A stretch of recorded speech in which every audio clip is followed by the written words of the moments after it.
Paz, Senhor, meus irmãos, tudo bem com vocês? Graças a Deus pela sua vida, graças a Deus por estarmos aqui mais uma vez, aproveitando essa janela da Palavra de Deus, que é a internet, que é o YouTube.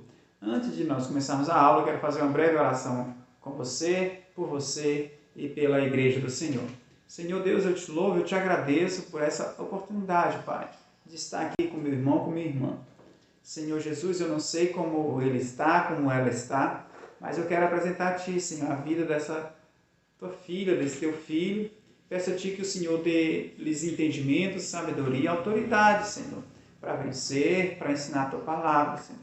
Nos dê entendimento para que possamos absorver Tua palavra e sabedoria para que possamos colocar em prática a Tua verdade que será ministrada hoje, em nome de Jesus. Como vocês podem observar na sua imagem, a lição hoje é a lição 12, a penúltima lição do trimestre de 2022, que tem cujo título Visões do Afastamento e Retorno da Glória de Deus. Como vocês podem observar nessa imagem aí, nós temos a cruz vazia porque Cristo morreu e ressuscitou, ele não está mais morto, ele não ficou nessa cruz, e o céu, essa claridade, remete o que? A glória de Deus. Aí nós poderemos lembrar do episódio que aconteceu com Moisés, que Deus mostrou as suas costas para Moisés, e também o momento em que Cristo se encontra com Paulo no caminho de Damasco. O texto áureo da nossa aula de hoje se encontra em Ezequiel, capítulo 43, versículo 5, que nos diz: Em seguida, o Espírito de Deus ajudou-me a ficar em pé e conduziu-me ao pátio interior, e a glória do Senhor encheu o templo. Os objetivos da nossa aula de hoje são 3. Mostrar que Deus não habita no meio da impiedade. Segundo, ressaltar que a glória de Deus não se negocia. E terceiro, ensinar que Deus nos chama a viver em santidade. Todos nós já temos aprendido nesse trimestre que Ezequiel foi levantado por Deus para profetizar e teve todas essas revelações fora de Israel. Foi lá na Babilônia. E por quê? Que ele e seus conterrâneos estavam lá? Por causa da idolatria, por causa do pecado, por causa da indiferença. Mas também é nos dias de hoje. Quantos de nós, quantos irmãos, quantas pessoas, melhor dizendo, estão se afastando do Senhor, buscando seus próprios interesses, não estão buscando, em primeiro lugar, o reino de Deus. E o que mais caracteriza essa geração de hoje é a frieza espiritual, é a idolatria a pessoas, é buscando satisfazer seus próprios desejos sexuais, financeiros, suas ganâncias, o hedonismo. Então, essa aula de hoje, ela é bastante atual. Esse conteúdo é bastante atual, não é um conteúdo histórico. É um conteúdo que vai servir para mim, para você, para tirarmos muitas lições. Tópico 1.1. Glória. O significado. Para a pequena enciclopédia bíblica, glória, o seu significado está relacionado ao quê? Honra, fama adquirida por obras, virtudes. Mas no nosso caso, segundo a Bíblia Sagrada, a glória ela está relacionada ao quê? À presença do Senhor. Ela está relacionada ao quê? Aos atributos de Deus. Está relacionado as suas virtudes, suas qualidades, a sua bondade, a sua graça, o seu poder. E nós iremos discorrer sobre isso aí. É importante destacar, meus irmãos, por que glória de Deus? Por que Deus quer revelar a sua glória? É porque Deus ele nos criou para nós nos relacionarmos com Ele. Deus criou Adão e Eva para conviver com Ele. Deus ele não nos criou para vivermos nos afastados do Senhor. Ele quer conviver conosco, Ele quer ter comunhão comigo, com você. Só que para isso nós temos que abdicar do pecado, nós temos que abrir mão de nossas próprias vontades, nós temos que deixar vir a nós o Teu reino e fazer com que Deus seja o Senhor das nossas vidas. E aí sim nós poderemos conhecer a glória de Deus, porque foi para isso que nós fomos criados. 1.2. A glória de Deus revelada em sua natureza. Isso está em Êxodo 33, do versículo 17 ao 20, que nos diz: Então Deus declarou a Moisés: Farei ainda o que me pede, porquanto verdadeiramente tenho me agradado de ti, e conheço-te pelo nome. Moisés então suplicou a Deus: rogo-te que me reveles a tua glória. E o Senhor orientou-o: farei passar diante de ti toda a minha benevolência. Olha só a palavra, meus irmãos. Benevolência, olha só. Como é que Deus relaciona a sua glória? Benevolência está relacionada a quê? Bondade. Farei passar diante de ti toda a minha benevolência e diante de ti proclamarei o meu nome, Yahvé, o Senhor. Terei misericórdia de quem eu decidi ter misericórdia. Ou seja, olha a glória de Deus. Bondade, misericórdia. E terei compaixão de quem eu desejar ter compaixão. Veja bem, olha a outra palavra que vai caracterizar a glória de Deus. Compaixão. Acrescentou, 2 pontos. Não poderás ver a minha face, porque o ser humano não pode ver-me e permanecer vivo. Então, como nós podemos observar, o próprio Deus explicando na sua palavra a Moisés, a glória de Deus está relacionada com o quê? Com a sua bondade, misericórdia e compaixão. Se a gente for observar Jesus Cristo, Deus encarnado, eram esses atributos de Jesus Cristo. A sua bondade, a sua misericórdia. Basta lembrarmos daquela mulher que foi pega em ato de adultério. Eu não te condeno, vai em paz, mas não peques mais. Então, Jesus mesmo é um exemplo do Deus encarnado mesmo. Lá na cruz, ele salvou aquele ladrão. Então, Deus, ele quer revelar sua glória, não só através de poder, como os fariseus pediam um sinal. Mostra-nos um sinal. E Jesus falou, essa geração não vai ter sinal nenhum. E que possamos ser como Moisés. Ter essa fome, essa sede pela presença do Senhor. De conhecer a Deus. Porque, na verdade, o significado da eternidade é o quê? É conhecer a Deus. 1.3. Revelada em Jesus Cristo. João 1:14. E a palavra se fez carne e habitou entre nós. Vimos a sua glória, glória como a do unigênito do Pai, cheio de graça e verdade.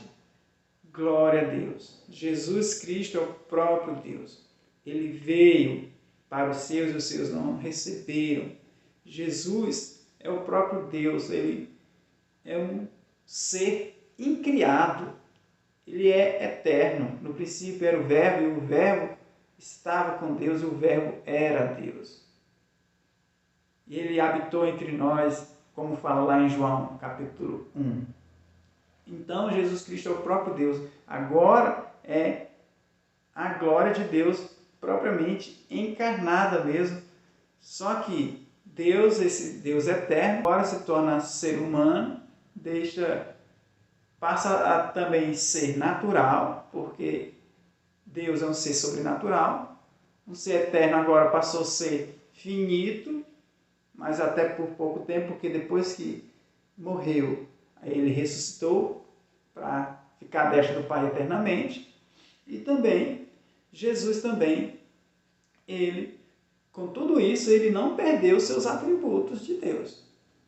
Ele não perdeu seus atributos de Deus. Ele se tornou carne, sim, mas não deixou de ter seus atributos. Basta lembrarmos lá do Monte da Transfiguração, basta lembrarmos dele andando sobre as águas, basta lembrarmos dele expulsando demônios, ressuscitando pessoas. Então, o próprio Jesus Cristo é a glória de Deus encarnado. E principalmente pela sua graça. Pela graça sois salvos. Isso não vem de vós, é um dom de Deus. Tópico 2. Abominações do povo no templo. Primeiro, abominações eram essas, professor? Ídolos e criaturas acima do Criador, ou seja, o pecado da idolatria. Isso está em Romanos, capítulo 1, versículo 21 ao versículo 23, que nos diz: porquanto, mesmo havendo conhecido a Deus, não glorificaram como Deus, nem lhe renderam graças. Ao contrário, seus pensamentos passaram a ser levianos, imprudentes, e o coração insensato deles tornou-se em trevas. E proclamando-se a si mesmos como sábios, perderam completamente o bom senso e trocaram a glória do Deus imortal por imagens confeccionadas, conforme a semelhança do ser humano mortal, bem como de pássaros, quadrúpedes e répteis. A palavra de Deus diz que Deus não divide sua glória com ninguém. E aí, lá nos 10 mandamentos fala que não fareis nenhuma imagem de escultura. Deus, ele combate veementemente o pecado da idolatria. Nesse período aí de Paulo e até mesmo antes de Cristo, o pecado da idolatria estava representado através do quê? Da criação de imagens de quadrúpedes, como a estátua de Nabucodonosor, por exemplo. Mas hoje, nos dias de hoje, a idolatria também pode se dar com isso, pode, quando você se prostra diante de uma imagem, e principalmente também, meus irmãos, quando nós veneramos um político, um ator, um jogador de futebol, um clube de futebol, filmes, séries, tudo aquilo que toma o lugar de Deus no seu coração, isso é pecado. E Deus, ele não habita no coração dividido. A palavra de Deus diz que Jesus Cristo mesmo falou que não tem como nós servirmos a dois senhores. E o pecado de Israel nessa época era isso. Pensava que poderia cometer seus pecados, idolatria e tudo mais, e pensava que poderia ir para o templo e Deus operar a sua glória. Não. E o que aconteceu? A glória de Deus se foi, a glória de Deus saiu. A pior coisa que pode acontecer na vida do ser humano é perder a presença de Deus. Quando nós perdemos a presença de Deus, você pode considerar que você está morto. Mas o importante é que se você abrir a porta do seu coração, Deus está disposto a entrar nele. Como a palavra de Deus diz, achegai-vos a Deus, que ele achegará a vós. O segundo pecado, interesse pessoal e material acima de tudo. 2 Pedro 2, 13 e 14 vai nos explicar melhor isso aí. Recebendo a justa retribuição de sua injustiça, tais pessoas consideram prazer em entregar-se aos mais repugnantes atos de indecência em plena luz do dia. São como nódoas e manchas, regalando-se em manifestar a torpeza de suas paixões, mesmo durante as vossas festas de fraternidade. Tendo os olhos cheios de adultério, nunca param de pecar, iludem os incautos e têm o coração habituado à ganância. Malditos! Veja bem, Pedro aqui ele não está falando de pessoas lá fora da igreja, fora do cristianismo, não. Está falando de pessoas mesmo que estão sendo até mesmo mestres e que estão cometendo esses pecados, que estão colocando a ganância, a luxúria em primeiro lugar e estão desviando as pessoas, fazendo com que as pessoas saiam do caminho, com suas mentes pecaminosas, com seus olhares de adultérios, com suas leviandades, com o pecado da lascívia. Por isso que a palavra de Deus diz e me traz à mente aqui à tona, lá em Romanos, não vos amoldeis ao sistema desse mundo, mas sede transformado com a mente de Cristo. Como diz também Paulo, se eu não me engano, aos Filipenses.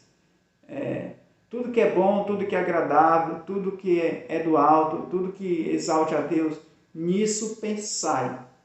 Então nós precisamos ter uma mente de Cristo, se quisermos que a glória do Senhor venha fazer morada em nossos corações. Se quisermos a presença do Senhor, se quisermos estar no tabernáculo do Senhor, é preciso termos uma mente limpa, uma mente renovada, porque aí sim Deus fará morada entre nós, porque esse é o desejo do nosso Senhor. Ele quer morar entre nós. Foi para isso que Deus nos criou, para que nós conheçamos e prossigamos em conhecer o Senhor. 3.1 Afastamento da glória de Deus.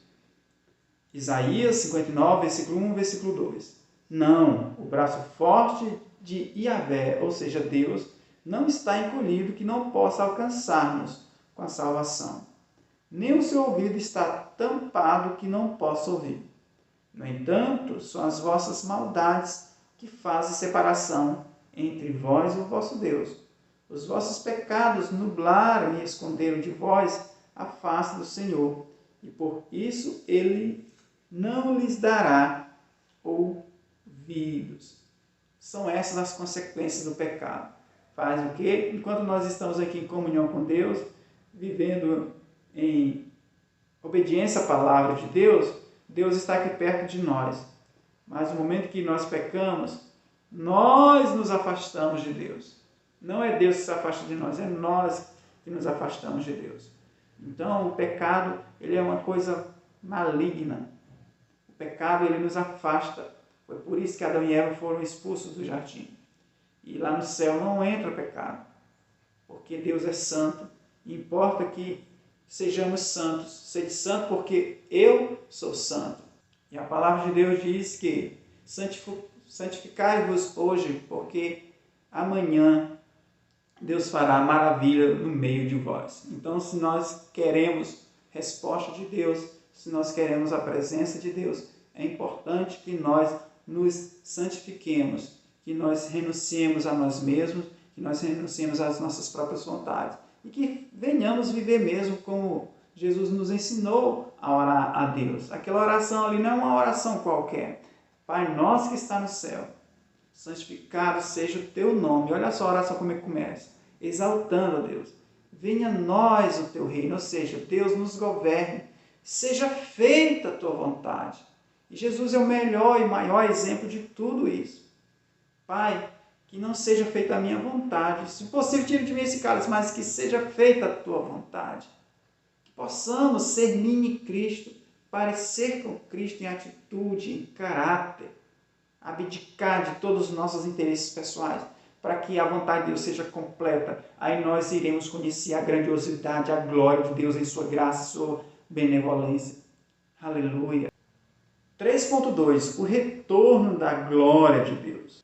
Salmos 51, versículo 11 e 12. Não me afastes da tua presença, nem tires de mim o teu Santo Espírito. Restitui-me a alegria da tua salvação e sustenta-me com um espírito disposto a obedecer. E Apocalipse 3:20 também vai falar sobre a importância de nós retornarmos à presença do Senhor, consequentemente a glória de Deus retornará. Eis que estou à porta e bato. Se alguém ouvir a minha voz e abrir a porta, entrarei em sua casa e cearei com ele, e ele comigo. Aleluia! Deus é tão bom que está sempre disposto a nos ouvir. Que possamos cada dia mais estarmos convictos da necessidade vital da presença de Deus. Porque sem Deus nós não temos paz, nós não temos vida. Como Jesus mesmo falou, eu sou o pão da vida, eu sou a água da vida. Ele foi fazer morada para mim e para você. Ele enviou o seu Espírito Consolador para nos consolar. Que possamos cada dia mais ter essa fome, essa sede, essa necessidade. Abrir a porta dos nossos corações e também não apenas para nós. Nós precisamos também dar frutos, fazer com que as pessoas vejam Cristo em nós, fazer com que as pessoas tenham sede, vejam a glória de Cristo em nós. Por isso que Jesus falou que vós sois a luz do mundo, vós sois o sal da terra. As pessoas vão nos ver, vão sentir sede da presença de Deus, de querer conhecer a Deus. Então nós temos essa responsabilidade, nós temos que dar exemplo de caráter de um cristão, de integridade, de santidade. Portanto, meus irmãos, essa aula, um tema muito importante, muito bom, e que serve para nós tirarmos muitas lições. Que possamos cada dia mais valorizar a presença do eterno Deus em nossas vidas, que possamos nos santificar, porque Jesus Cristo está preparando um novo povo, porque Deus está preparando a sua igreja, que possamos cada dia mais lavarmos as nossas vestes, que possamos cada dia mais encher nossas lamparinas de azeite, para que quando o noivo vier, nós possamos estarmos preparados. Porque a palavra de Deus vai dizer o quê? Maldito todos esses que vivem no pecado. Então que possamos estarmos limpos e com os nossos ouvidos atentos ao soar da última trombeta. Que Deus abençoe você nessa caminhada. Que Deus nos abençoe neste caminho. Que Deus abençoe a sua família. Que Deus abençoe a sua igreja. Em nome de Jesus. Amém.